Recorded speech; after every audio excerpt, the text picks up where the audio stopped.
Boa noite, meus amigos. Estamos de volta aqui de novo para falar do grande Guimarães Rosa e o grande sertão Veredas. A cada momento que eu me debruço sobre o livro, descubro novas coisas. E isso é uma das coisas mais encantadoras que um leitor atento pode ter. Um livro, um autor que realmente se revela, mas é preciso ter atenção para descobrir as revelações. Eu quero iniciar nossa conversa de hoje naquela cena que eu frisei na semana passada, em que ele encontra a Nhoriná. Vocês devem lembrar que eu frisei que o autor, Guimarães Rosa, associa o inferno ao lido do Sussuarão. E o que nós temos? Para ele entrar lá, há um processo de preparação. A gente viu que nos momentos decisivos da vida dele, a Diadorim, que é o elemento celeste, se tornou presente. Na travessia do rio que ele faz com a própria Diadorim, depois quando ele está no grupo de Mineiro Vaz, é uma Diadorim que põe, para entrar no liso do Sussuarão, ela que segreda para Mineiro Vaz fazer a travessia e por aí vai. Então a Diadorim tem na obra de Guimarães Rosa o equivalente a que Virgílio teve na obra A Divina Comédia. Então os paralelos são muito grandes aí entre os dois autores, né? O brasileiro e o renascentista. Muito bem. Aqueles que fizeram comigo o curso de Thomas Mann devem estar lembrados do comentário que eu fiz sobre a bênção de Jacó. Eu só recordando para aqueles que também não assistiram.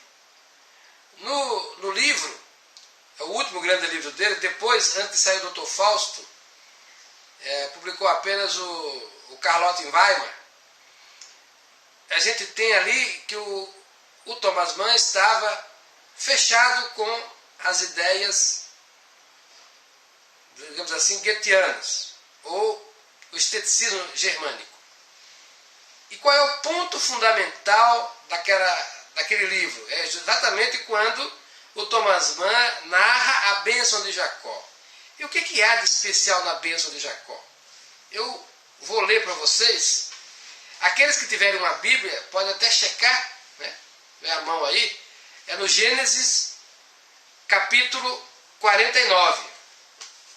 No Gênesis capítulo 49 a gente tem a bênção de Jacó sobre José, né? E ela é importante porque esses versículos dão fundamento para os esotéricos, ou esse pessoal que cultua o satanismo. Eles gostam desse trecho do Gênesis porque é uma confirmação suposta para a sua tese. E o ponto fundamental é que é 49 e 25. O ponto fundamental é que o José vai ser abençoado não apenas pelo alto, como também pelo que vem de baixo. Ele diz o seguinte: pelo Deus de teu Pai que te socorre, por El Shaddai que te abençoa, bênção dos céus no alto, bênçãos do abismo deitado embaixo. O abismo é uma analogia ao Sheol, ao próprio inferno, ou aos elementos infernais. Então, o que nós vamos ver é que o Riobaldo tem essa dupla bênção, do de cima e o de baixo, que vai se expressar inclusive no símbolo do urutu branco, ou da cobra que tem o desenho da cruz na testa. Isso é muito importante, parece uma coisa muito complexa, e de fato é complexa, e eu preciso enfatizar isso, senão a gente não compreende o romance, né? Então vamos lá. O que é que nós temos? Eles vão entrar no livro do Sussuarão por sugestão do Diadorim. A gente vai descobrir no trecho mais à frente, conforme eu comentei na aula passada. E qual é o ponto essencial aqui? É que ele encontra a mulher de vermelho depois de uma marcha de 3 dias em que ele andou 30 léguas. Então veja, marcha de 3 dias. Quem é que fez a marcha de 3 dias para chegar aos infernos? Jesus Cristo, ele próprio. E 30 léguas reforça essa ideia do número 3. Né? Então a gente percebe que lá, né, ele faz o casamento com a Nioriná. Ele tem um intercurso sexual com a Nioriná.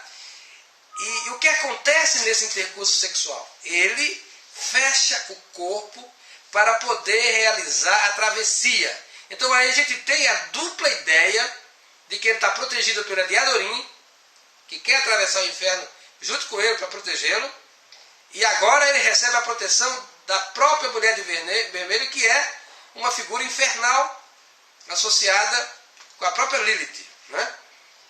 Então o importante é a gente ver que nessa imagem está como que reproduzida a bênção de Jacó. Aquele que é abençoado do alto e aquele que é abençoado de baixo. Né? E a gente tem que lembrar também a ideia de que quando eles se encontram, eles são envoltos na poeira levantada pelos vaqueiros que estão levando o boi preto para o sacrifício à beira de uma fonte. Isso também é muito importante porque nós temos aí o rito sacrificial, propiciatório para a entrada nos infernos. À beira da água da vida, vamos dizer assim. Então, e aí o Guimarães Rosa, na sequência, vai dizer, ó, o liso do Sussuarão não concedia passagem de gente viva. Quer dizer o seguinte, no liso do Sussuarão, só os mortos andam. Por suposto, então, o Riobaldo está entre os mortos, assim como a Diadorim e os demais. Então, mas o que é importante nesse processo é a dupla proteção. Isso é fundamental. Isso nos remete diretamente ao simbolismo da cobra que, vamos dizer assim, da cobra que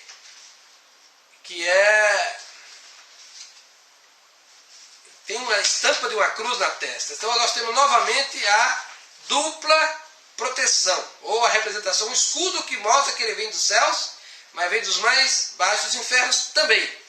E aí, eu pesquisando no livro, eu descobri uma passagem muito interessante que Zé Bebelo vai dizer para ele, quando pela primeira vez o Zé Bebelo diz que ele é Oruto Branco, ele vai dizer, você é uma cobra voadora. Interessante.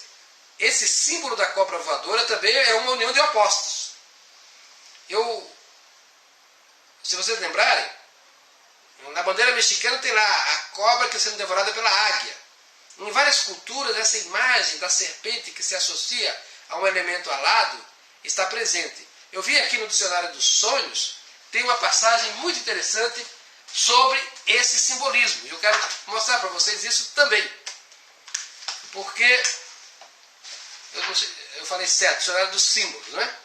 Porque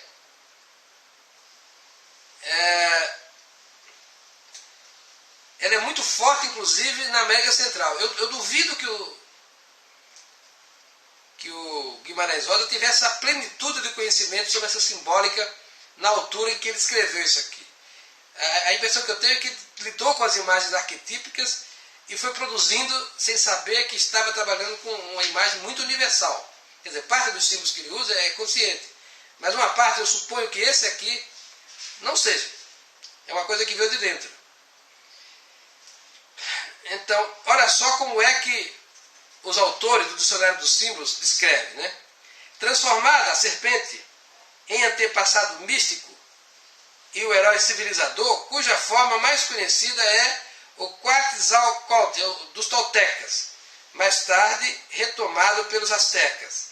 Ela se encarna e se sacrifica pelo gênero humano. A gente viu que o sacrifício do jagunço era o sacrifício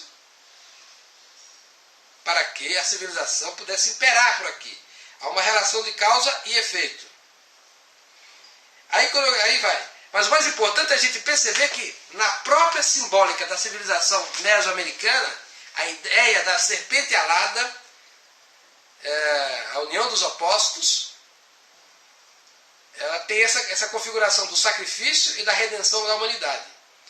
E é isso que está movendo o Guimarães Rosa. Né? Muito bem. Aí tem outra imagem muito interessante, é que antes de entrar no inferno, o Deodorim vai lavar a roupa do Reobaldo. Essa é outra imagem de pureza, quase de um batismo. E é interessante porque é uma passagem assim jogada. A impressão que dá é que é um elemento meramente feminino, associado aos cuidados do seu homem. Mas aqui eu acho que ele está além, porque ainda está distante da revelação, e eles estão na preparação para a penetração no liso do Sussuarão. Então, é muito simbólica essa expressão da lavagem da roupa, feita, digamos assim, pela figura angelical. É outro elemento de proteção. Então a gente tem claramente aí que ele vai entrar nos infernos, nos reinos inferiores, protegido do alto e protegido de baixo. E propiciado por um sacrifício do touro negro. Né?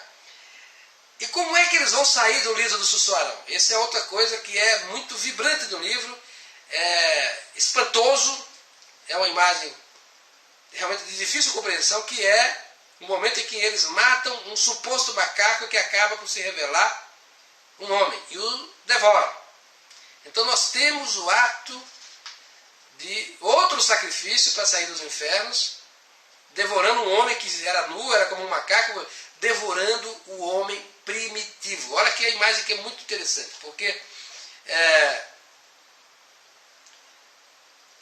porque se não houvesse aquele sacrifício, não haveria saída dos infernos, não haveria como sair. Era preciso matar o homem primitivo para nascer o quê? O homem civilizado. Está sempre associado a essa imagem do processo civilizatório. Né? Eu penso que é importante frisar nesse momento a riqueza desse símbolo. Eu quero que vocês notem a complexidade como as coisas se encadeiam. Porque não dá para entender o Guimarães Rosa se não compreender com toda a plenitude esse símbolo. Nós estamos diante de um símbolo de sacrifício, dentro de um símbolo parecido com o de Dante, lá de mergulho nos infernos, e, claro, tem que ter a superação desses infernos. E essa superação se dá com o sacrifício humano. Então essa refeição sacrificial, de algum modo, lembra a comunhão cristã. É claro que o livro não é, nesse sentido, cristão, mas a associação dos símbolos é muito direta, é muito pertinente, vamos dizer assim. E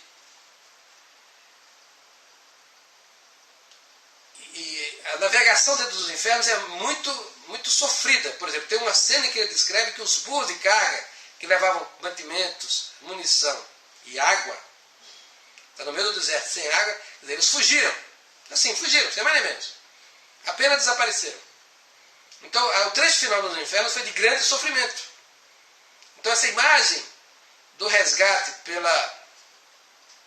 pela refeição sacrificial, ela se torna, portanto, mais poderosa ainda. Né? Na narrativa, a gente vai descobrir algumas coisas interessantes. Ele toda hora vai recuperar a ideia de que o compadre meu, Quelemé, é espírita, é kardecista. E o que é importante no kardexismo, que é a ênfase na ideia darwinista da evolução. Eu tenho a impressão que o Guimarães Rosa quer colocar essa questão, porque ele está narrando um processo civilizatório evolutivo. Então, o fato de, nesse trecho do livro, ele enfatizar a religião do Queremé, mostra que ele está, vamos dizer assim, atrás desse elemento evolutivo, que é a ideia própria do Espiritismo. Uma outra coisa que ele enfatiza aí, e aqui eu quero dizer para vocês que depois dessas leituras e releituras que eu tenho feito, eu estou começando a desconfiar que o Guimarães Rosa negou o pacto e negou o próprio demônio quase como uma coisa jocosa no livro. Porque, na verdade, e aqui eu me apoio firmemente na obra de Thomas Mann, onde está a consumação do pacto fáustico realizado por Riobaldo Guimarães Rosa? Logo no preâmbulo do livro, é esse casamento com a Nhoriná, esse intercurso sexual que ele teve com a Nhoriná. Lembremos-nos do Dr. Fausto. Como é que o Adrian Leverkuhn consumou seu pacto com o diabo? Com intercurso sexual com a Esmeralda. E nós temos praticamente a mesma cena aqui, só que aqui no caso você tem a mulher de vermelho, enfatizando o elemento demoníaco, em substituição ao verde que está no livro do Thomas Mann. E nós não temos o elemento da doença, ou da sífilis. Porque afinal o Thomas Mann estava retratando a biografia do Nietzsche. Isso é o fato mais marcante da vida dele. Pelo menos o fato médico mais marcante. Né? Mas abstraindo essa questão da doença, a cena do pacto fáustico é plenamente a reprodução da cena do Thomas Mann. Então vejam vocês como o Guimarães Rosa, vamos assim, adapta as ideias centrais do pacto goetheano de Thomas Mann no livro. Então aqui não há dúvida nenhuma que o intercurso sexual com a Nhoriná é a plenitude da realização do pacto fáustico. Eu disse para vocês na aula passada que o pacto era a ideia do Estado construtor. Aquilo é a segunda etapa. A primeira etapa é essa, é a entrega mediante o ato sexual. Então é importante a gente ter em mente que o que está no livro é a reprodução daquilo que a gente leu e discutiu em Thomas Mann. Isso é extremamente importante, porque eu também não tenho certeza se o Thomas Mann fez isso de caso pensado ou se foi um processo criativo autônomo. A minha crença, a minha tese, é de que os artistas reproduzem essas imagens ancestrais poderosas de maneira espontânea. Mas como o livro do Thomas Mann já havia sido publicado, eu não tenho certeza se foi uma criação autônoma ou se foi uma adaptação da ideia central do Thomas Mann. Uma questão em aberto para pesquisa. Pois é, o tal do sujeito devorado, José dos Alves, quer dizer, é o sacrificiado. Né? Essa imagem do sacrifício que se lembra um pouco o sacrifício cristão, na verdade é um ato antropofágico. Podemos até dizer que a antropofagia está presente na nossa história de maneira farta, realizada pelas tribos índias, né? E também pela literatura. Né? Nós temos aí Macunaíma, nós temos o romance do João Baldo Ribeiro. Então, em vários livros importantes da nossa literatura, a imagem do sacrifício humano e o consequente ato de devorar é uma imagem presente. Não é? E está plenamente consumada aqui. Depois de realizado o pacto, aí é o que acontece? Aparece uma anta gorda.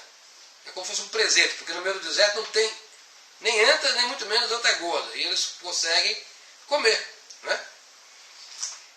E aí, na narrativa, tem uma outra imagem muito poderosa associada às ideias cristãs, que é, na narrativa dele, da página 90, para quem quiser achar, vai dizer assim: a estrela d'alva sai às 3 da manhã, hora de... O que é que tem? Vamos explorar esse simbolismo. Quando eles estão saindo do livro do Sussuarão, ele intercala na conversa essa imagem. O que é o símbolo da estrela d'alva? A estrela d'alva, Vênus, é mais conhecida no meio satanista como pentagrama. Tem a própria imagem do demônio aqui, que sai às 3 da manhã. O que é às 3 da manhã? Essa é a hora satânica por excelência. Por quê? Porque a morte de Jesus se deu às 3 da tarde. E o arremedo satânico sempre faz a sua festa às 3 da manhã. Então essa imagem é uma imagem de satanismo atroz, né? Remetendo diretamente a essa coisa da tradição cristã. Quando eu li isso a primeira vez, nem notei. Nas outras lidas é que eu consegui enxergar o símbolo. Então ele completa o fato da saída do livro do Sussuarão, portanto dos infernos. Só sai quando a estrela d'alva risca no céu, né? Na sequência da página 103, a gente vai ter uma outra imagem muito forte, agora associada ao livro do Cervantes, o Don Quixote. Vocês devem lembrar, aqueles que ouviram o meu curso, que nós tivemos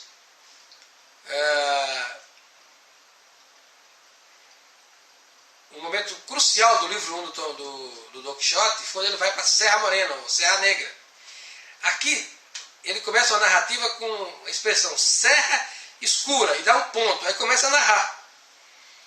E aí ele encontra o Vulpes, e aprende com o Vulpes a atirar. E quem é o Vulpes? O Vulpes é um alemão, claro. Mas o que esse alemão traz para o sertão? Ferramentas de trabalho, disso, daquilo, arsênico, ou seja, veneno e etc. Então a descrição que ele faz é como se fosse uma espécie de elemento goetheano. É o próprio Goethe que está lá para auxiliar a saga sertaneja. É belíssima a narrativa, mas é extremamente difícil de ser aprendida. Se você não conhece bem a obra do Goethe, não vai associar os símbolos, né? E aí mesmo, nessa sequência, ele vai pôr na boca de Zé Bebela e começa a, digamos assim, a saga civilizatória. O Zé Bebela vai dar vivas à lei. É muito interessante porque a lei é, por definição, o elemento civilizatório. E aqui no caso, a lei significa uma coisa muito específica. É o Estado moderno. Não é qualquer lei. Não é o direito natural que se conhecia. É a lei do Estado moderno, a lei positiva do Estado moderno. Então o Zé Bebela é o agente desse processo, né? Aí nós temos na sequência a morte do Medeiro Vaz. O Medeiro Vaz, para mim, a associação mais direta que eu faço com ele é com o imperador, Pedro II. Mas não é propriamente a figura do imperador, é o próprio império. Então, o que é que nos conta o Guimarães Rosa sobre o Medeiro Vaz? Quando ele decide ir ser jagunço, o que é que ele faz?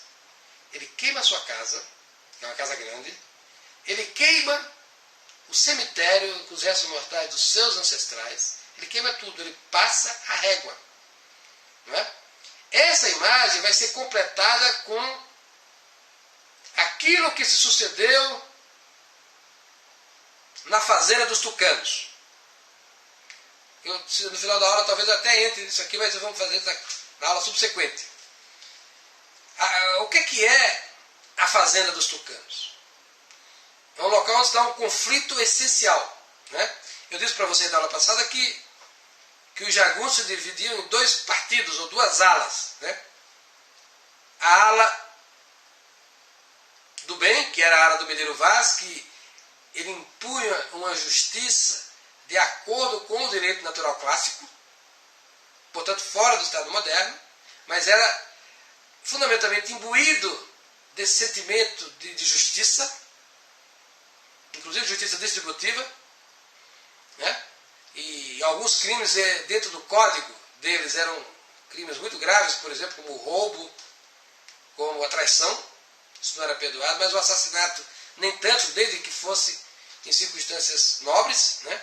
Então o Medeiros Vaz é essa nobreza, que é a nobreza perene, que é em toda parte, e aqui também, né? Então a gente teve que o Medeiros Vaz morre, e aí a turma tenta eleger o Riobaldo como líder, e ele recusa. E é muito interessante isso, porque é um desprendimento da parte dele. E aí nesse trecho, propriamente na página 121, nós vamos ter a história curiosíssima do pacto de Davidão e Faustino. Eu não preciso falar para vocês que Davidão aqui se refere, digamos assim, à tradição judaica, Davi, né? E Faustino é o próprio Fausto. O que eles fazem? Fazem um acordo, um pacto, que se um for morrer, passa a vez para o outro. Um paga e tem o direito a que o outro morra por ele. Aí a história é realmente muito curta e é meio fora de lugar. Mas eu penso que o Guimarães Rosa colocou isso aqui para enfatizar o caráter fáustico do seu trabalho, né? E essa imagem é muito rica sobre isso, porque os próprios nomes e a história do pacto faz a alusão ao tema, né? Bem, aí ele começa a fazer a narrativa em retrospecto aí de como o Zé Bebelo se tornou aluno dele. Quer dizer, é interessante a gente recordar como é que o Riobaldo vai conhecer os grandes chefes do cangaço. Primeiro o Medeiros Vaz, o Joca Ramiro, ele vai conhecer ainda na casa do padrinho dele, onde ele chega de supetão e aí ele fica fascinado. E o Joca Ramiro chega acompanhado dos dois chefões negativos do cangaço, que são o Hermógenes, que é o próprio diabo em pessoa, e o Ricardão, é aquele que gostava de ajuntar dinheiro, gostava de comercializar. Vejamos que por essa via há uma espécie de condenação do Guimarães Rosa ao comércio como atividade econômica. É bem interessante isso, né? Mas o que nós temos aí? Que ele vai fazendo a história em retrospecto, né? Ele conhece o Medeiros Vaz, depois ele foge da casa do padrinho, aí depois recebe uma oferta para ser professor de alguém que ele não sabe quem é. E quem é o aluno que aparece para ele? O próprio Zé Bebelo, figura pela qual ele tem um grande fascínio. O Luiz Roncari vai dizer que o Zé Bebelo é o próprio Hermes, né? O deus grego lá, da ligação. Mas aí é muito interessante que mais na frente tem uma afirmação que nos surpreende profundamente, né? Na página 176, ele vai dizer que o Zé Bebelo é o homem de 7 punhais e 7 aços. Quem é a figura, digamos assim, na Umbanda que é dos 7 punhais? Nós temos duas figuras, a feminina, que é a pombagira, e a masculina, que é o Exu. O Exu também está associado ao Hermes. Então a gente vê que o Zé Bebelo é associado diretamente ao Exu das 7 facas, dos 7 punhais. Eu fiquei muito surpreso ao notar essa analogia, porque a gente vê que a riqueza simbólica do romance, ela vai se esparramando, ela pega elementos de tudo que é lado. Aqui certamente nós estamos diante de uma afirmação que é uma afirmação tirada da tradição africana, que é muito disciplinada no Brasil. Quem é que já não conheceu as histórias do Exu? Nós estamos diante de ela aqui, recontada. O próprio Zé Bebelo é o Exu dos 7 Pinhais. Muito bem. E aí na sequência ele vai ter o primeiro encontro com o Diadorim, que eu já disse para vocês, que é a travessia do rio. Né? A palavra travessia que eu enfatizei é quando ele faz o processo de iniciação. Quando ele vai se iniciar para ser homem, ou se deixar de ser adolescente para ser homem, presente está Diadorim e o protege do homem mulato, que ele enfatiza lá, que quer currá-lo. E a Diadorim pega uma faca e o esfaqueia, para espantar o perigo. Né? Então essa imagem é muito forte, que é uma cena em que o Diadorim já aparece, trajado de homem, e fazendo a proteção física ao Riobaldo. Então ele faz a travessia da presença dela e, ao completar a travessia, nós temos essa violência que é tentada contra ele e o anjo da guarda age. Né? E aí, na sequência, isso temos a Diadorim aparece na página 144. Na página 151, ele vai dizer que sofreu uma transformação. Então, aqui nós estamos, portanto, naquilo que o Jung chamaria de símbolo da transformação. A própria palavra é utilizada aqui. Isso é muito importante, porque, de fato, foi uma travessia, uma transformação e a ação do anjo que o protegeu da violência. E aí, nessa mesma sequência, nós vamos ter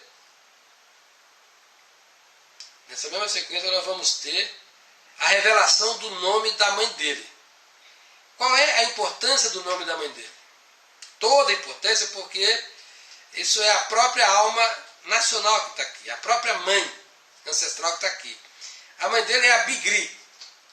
Bigri é uma corruptora da palavra Bugri, a Índia.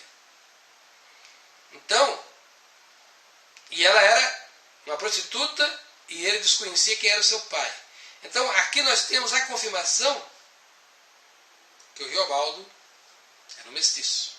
Isso é fundamental, porque a gente viu que nos textos anteriores do Guimarães Rosa, a figura do mestiço está chapada como uma figura negativa.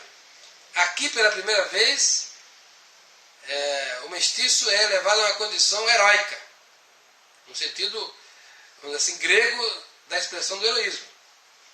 E esse nascimento indigno de prostituta, de uma mãe bugra, é muito significativo. Né? E aí, na sequência, a gente tem, na página 163, a canção de Si Ruiz, que é também um momento fundamental, e eu quero lê-la para vocês.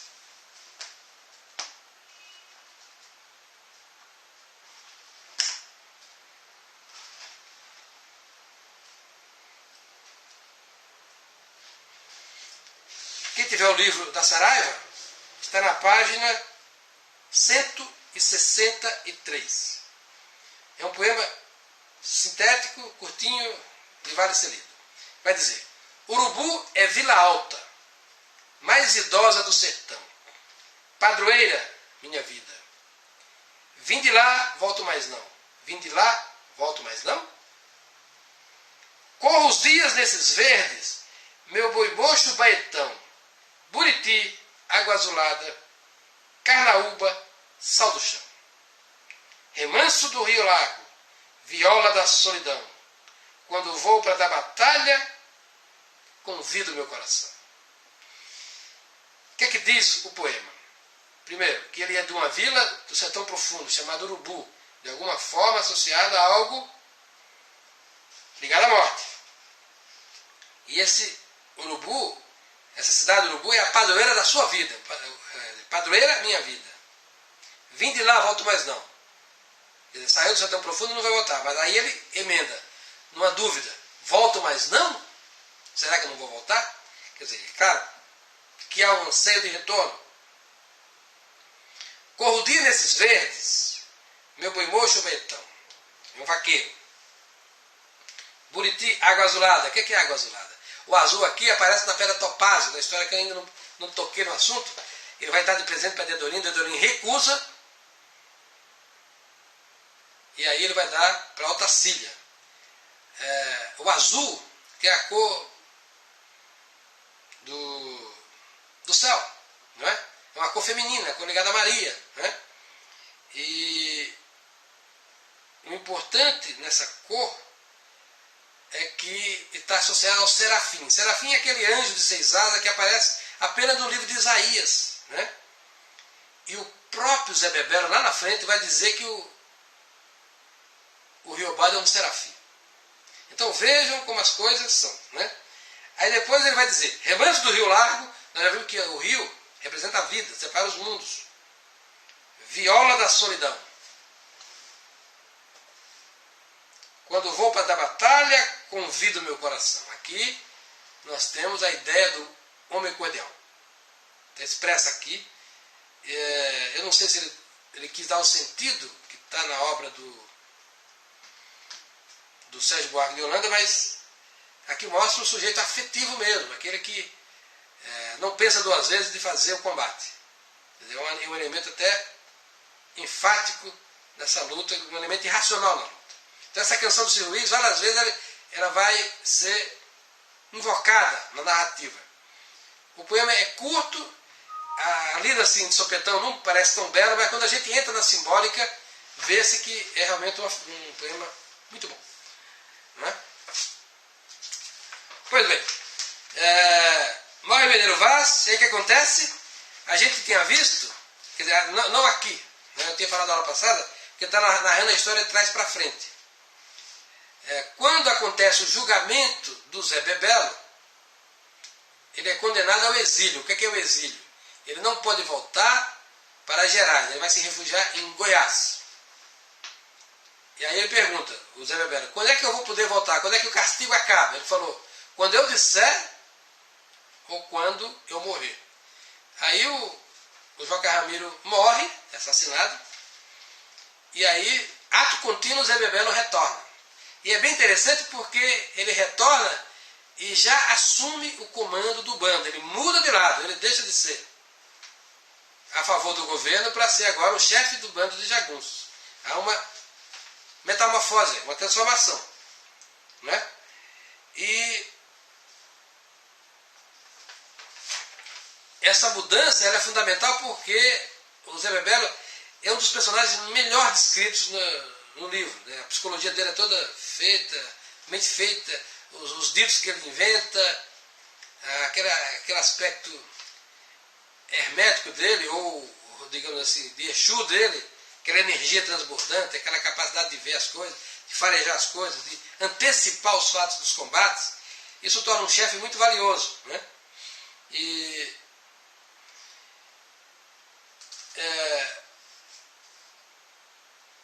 E eles, curiosamente, assumem o lugar que era de Joca Ramiro, sob o aplauso de todos os jagunços. Né? Isso mostra que a natureza dele é da mesma natureza do Joca Ramiro. São personagens equivalentes, mesmo nível. Né? E tem até uma frase aí que é dita nesse trecho, da página 165, em que ele diz o seguinte, que a tropa de Joca Ramiro, ou seja, eles todos, mais agora o Zé Bebelo, podiam impor caráter ao governo. Então, quer dizer, uma das coisas que fica evidente nesse trecho era a prevenção que esses cavaleiros, digamos assim, do bem, da tropa de Joca Ramiro, de Medeiros Vaz, né, tinham contra as forças da ordem. Eles tinham suspeição. Porque o governo, em geral, o que ele faz? Ele rouba dinheiro, toma via impostos e rouba a liberdade. E naquela época também, e hoje, né, o governo também é um instrumento de prática de violência arbitrária. Isso é muito sério. Então, essa gente que combate o governo pugna pelo que na prática? Pugna pelo direito natural. Eu estou falando de direito natural aqui supondo que todo mundo sabe o que eu estou dizendo. Supondo que o direito natural é aquele greco-romano e que tinha vigência na Europa até a emergência do direito natural moderno, que é de origem hobbesiana. Então, isso aqui é tudo oposto ao que veio desde Hobbes. Né? Muito bem. E tem aqui também nessa sequência, da página 169, já na frente, uma fala posta na boca do Vulpes, em que ele exalta o progresso moderno, desses termos, né? Que chegará no sertão por meio dos trilhos do trem que está em construção. Olha só. Então aqui nós temos um momento em que novamente o progresso é associado a esse processo de urbanização, de transporte, de colonização e agora da maquinaria moderna que está chegando. E é aqui que ele vai dizer também que as cidades matam o sertão. Então, nós temos aí vamos dizer assim, uma alusão ao modo em que a civilização poderia acabar com os jagunços. Agora, eu queria fazer um parênteses para vocês, uma reflexão. O que foi feito aqui nas primeiras décadas do século, até o evento da morte de Lampião, o que foi? Uma ordem de extermínio. O que se fez foi eliminar o cangaço a ferro e fogo. Houve um genocídio. Eu não sei os números, não sei as cifras, nem sei se isso está disponível para consulta, mas aqui nós temos um outro elemento da modernidade, que é o genocídio daqueles que não se enquadram dentro da lógica do poder estabelecido. A gente teve isso na Alemanha com os judeus e outros povos, nós tivemos isso na América com o extermínio dos índios, aquele livro lá, Meridiano de Sangue, tem até uma resenha que eu fiz desse livro, que eu publiquei na revista Dicta e Contradicta. No Meridiano de Sangue a gente viu que a conquista do Oeste era uma conquista em cima do genocídio, né? Era preciso limpar o território para chegar à civilização. E foi daí que os brancos instituíram o pagamento por scalp. Não se fazia prisioneiro, nem se escravizava, que foi prática no Brasil. Lá simplesmente matava e para receber a recompensa se levava o escalpo do índio. Ao contrário do que a gente pensava quando era moleque, pelo menos pensava, quem tirava escalpo era índio, não. Quem tirava escalpo era branco, para poder ganhar dinheiro. Então a gente tem que a ocupação do território pressupõe essa limpeza. Matar o elemento primitivo. E houve isso aqui. E isso aconteceu de maneira muito eficaz depois que as polícias foram armadas com metralhadoras. Quem destrói o cangaço é a metralhadora. Então a gente tem aí esse elemento genocida também aqui nos nossos sertões, né? Bom, uma outra coisa que eu pesquei na simbólica do livro está na página, mais na frente, na página 432. O Guimarães Rosa vai aqui confirmar outro aspecto da obra do Goethe. Eu disse para vocês que a obra do Goethe ele confirma, ele abraça a tese calvinista da predestinação. Aqui na página 432, no monólogo do Riobaldo, nós temos uma alusão a isso, como uma crença do próprio Riobaldo. Eu vou ler para vocês aqui. Quem tem a edição da Saraiva, na página 432.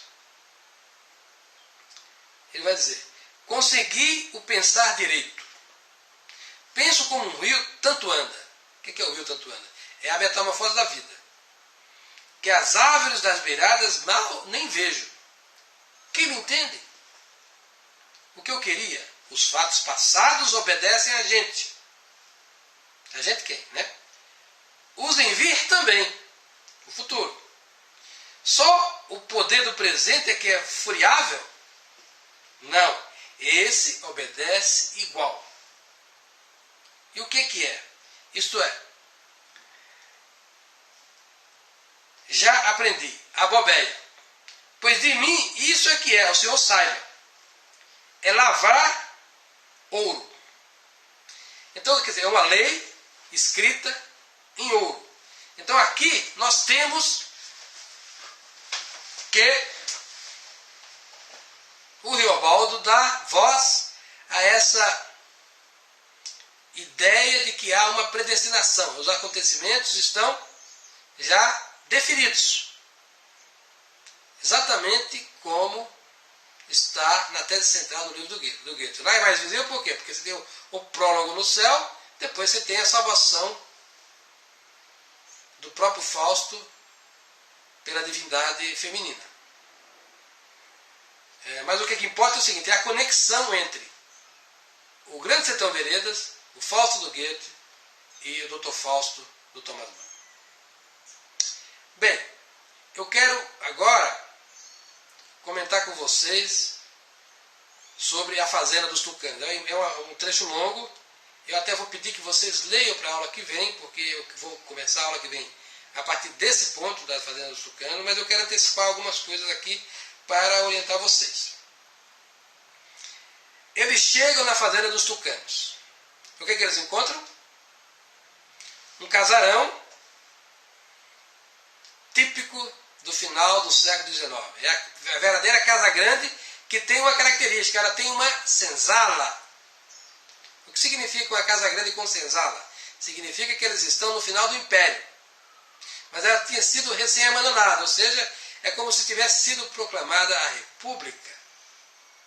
E ela é ocupada pelas tropas em que está o Reobaldo e o Zé Bebelo, e eles ficam lá, tomam conta, ou seja, quem primeiro ocupou a vacância das forças da Ordem Imperial foram os cavaleiros jagunços do bem. E aí, o que acontece? Eles já estão em disputa com o grupo do Hermógenes, que é o lado mal da jagunçagem. O Hermógenes é o próprio demônio, junto com o Ricardão, que tinham matado o Joca Ramiro. E eles estão precisamente tentando encontrar o Hermógenes e o Ricardão para fazer a vingança. Mas aí eles distraem, ficam por lá mesmo, e aí nós temos que eles são atacados pelos inimigos, pelos Hermógenes e pelo Ricardão. Então eles estão cercados, não tem para onde sair, e os cavalos deles estão todos dentro do curral. E aí tem aquela cena assim, alucinante da matança dos cavalos. É um negócio horroroso, né? E juntamente com a descrição dos cangaceiros que vão morrendo, eles vão botando dentro de um quarto, depois o fedor do defunto vai aparecer para tudo que é lado. Então é um horror, não é? O que dá sinal de que não era possível a esses cavaleiros do bem, da jagunçagem, ocupar a Casa Grande. Eles não poderiam ser senhores da Casa Grande porque a ordem mudou. E os Hermógenes o cercam e parece que vai ter um desfecho desfavorável. Aí o Zé Bebelo tem uma ideia que é muito plástica para mostrar esse conflito de forças políticas então em curso na República Velha. O que é que ele faz? Ele chama o Reobaldo no meio dos combates lá, bala para tudo que é lado e fala: Reobaldo, vai fazer carta para mim. Faz 8 cartas, olha o número 8 aí. Para quem? Chamando soldados, juízes, delegados, quem mais ele conhecia, para vir acudir. Porque a única maneira deles escaparem do cerco dos Hermógenes seria pelas forças da ordem. E aí ele pega 2 capangas e manda um para o norte, outro para o sul, para que busquem os seus destinatários. E eles de fato vão ser salvos quando as forças da ordem aparecem. Só que aparecem para os Hermógenes, não para eles. Então, qual é o processo que acontece isso? Nós vamos ter um grande tiroteio, e aí os Hermógenes, em desvantagem com os soldados, levantam a bandeira branca e vão conferenciar com o Zé Bebelo pedindo uma trégua. E claro que o Zé Bebelo aceitou a trégua, mas aceitou a trégua unicamente para fugir da armadilha em que se transformou a Casa Grande da Fazenda dos Tucanos. Então eu quero mostrar para vocês a riqueza descritiva dessas cenas. Nessa cena a gente tem todo o conflito da República Velha que vai culminar com a Revolução de 30. Né? A ordem imperial, que é a Casa Grande com a senzala, ela é abandonada, ou seja, ela é substituída. Imediatamente esses senhores associado aos senhores donos de fazenda e etc., assumem o despojo, vamos dizer assim, político do império, mas ele não consegue resistir ao assédio das forças, vamos dizer assim, entrópicas do cangaço, ou do cangaço do mal, dos Hermógenes. E quem vai poder dar cobro a isso unicamente são os soldados. Essa descrição é o fecho sociopolítico do romance. Toda a capacidade descritiva do Guimarães Rosa está nele contido. Então a gente tem que entender essa descrição nesses termos. Né? Nesse intermezzo, a gente vai ter a descrição do julgamento do Zé Bebelo. Isso é um recurso literário muito interessante, porque mostra, quer dizer, antes de acontecer essa invasão da fazenda dos tucanos, eles vão mostrar que o Zé Bebelo, que lutava pelas forças do governo, a sua função era matar cangaceiro, ele cai prisioneiro das forças do Medeiros Vaz. E aí nós vamos ter que vai ter o julgamento, o Joca Ramiro preside o julgamento, e aí tem uns diálogos realmente fantásticos, em que mostra as visões do mundo. É como se fosse eu fico pensando uma cena da Grécia Magna, ou então de Roma, dos seus fundadores. É um negócio fantástico, em que os homens de bem renunciam à vingança, ao olho por olho, reconhecem o direito do Zé Bebelo a fazer guerra, reconhecem a igualdade que ele se encontra do ponto de vista social e do ponto de vista humano, e depois nós vamos ter dois partidos bem definidos, né? A turma que quer o fuzilamento dele imediato, a morte por faca, que basicamente é o Ricardão e o Hermógenes, e nós vamos ter do outro lado a defesa da integridade. Ele não cometeu crime. Quais os crimes que ele não cometeu? Ele não roubou e não traiu, mas ele tem o direito de fazer a guerra. Esse é o código dos cavaleiros. E faz parte da guerra matar o adversário. Combate digamos assim, embate justo. E ninguém poderia acusar o Zé Bebelo de não ter sido isso. Tem mais. A história do Zé Bebelo mostra que ele tratava de forma equânime quem caía prisioneiro dele. Ele soltou quase todos eles. Ele não era um sujeito vingativo. Isso pesou a favor dele. Então é muito interessante esse episódio, porque a gente está diante de uma cena clássica que foi inserida na realidade do sertão. Isso também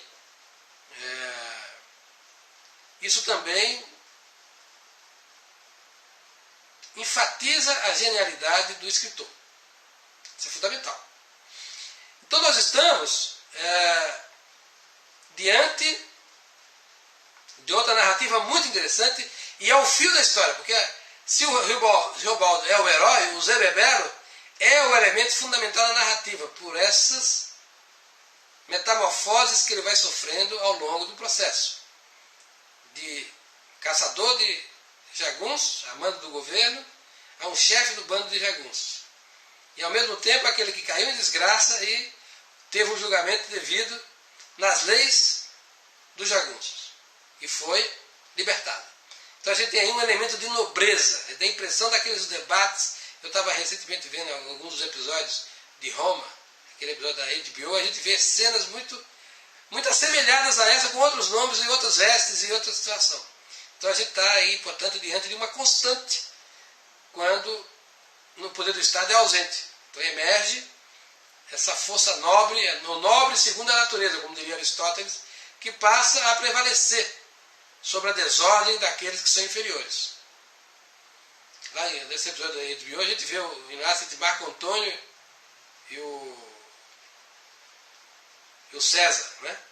O herdeiro do César lá, que acaba por triunfar, porque ele trabalha com a cabeça, que ele é a ordem encarnada. Então é como se houvesse algo semelhante nessa narrativa do Guimarães Rosa.